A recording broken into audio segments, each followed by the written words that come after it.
Thomas, good to see you. Today we are talking through people's biggest retirement regrets and how to avoid them. According to a recent report from Consumer Affairs, 60% of seniors have regrets about how they prepared or didn't for retirement.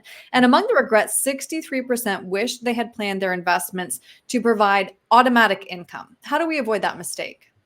Definitely get with an advisor as soon as possible to talk about your assets and the allocations.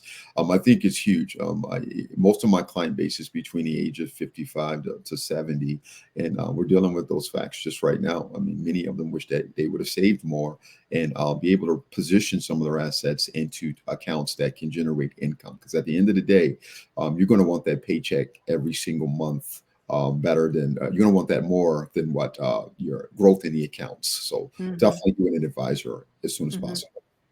Another 85% wish they had built their portfolios to deal with the unexpected, including inflation and market volatility.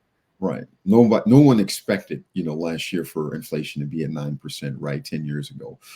So that can erode your savings, right? You're going to have to spend more to buy the same type of products you may have purchased a year ago.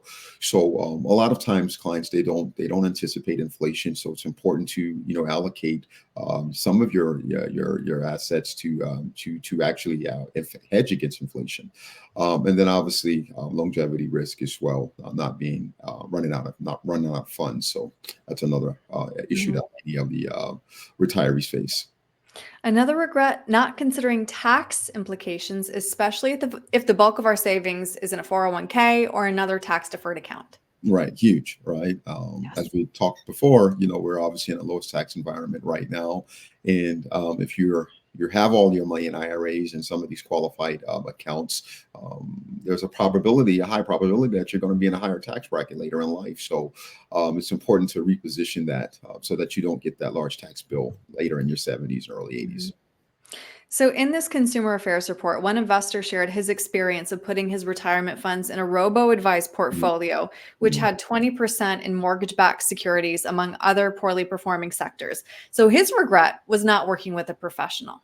Absolutely. I think that human touch is important. Being able for an advisor to understand what your wants and needs are, and to be able to have an allocation. Things change. If you just kind of set your fund up and don't look at it. I mean, you do have people that are passive investors, but it's just important to look at those, look at your assets and maybe do a reallocation. I think Mhm. it's important to have an advisor to check in with you. Right. So, if somebody would like to check in with you to avoid these regrets, how can they reach you? You can definitely go to my website, martinheritagegroupllc.com. You can also shoot me an email at info@martinheritagegroupllc.com, or you can give me a phone call, 651-503-6064, or you can reach out to me on any other social media platforms at Martin Heritage Group. Great. Thomas, thank you. Thank you.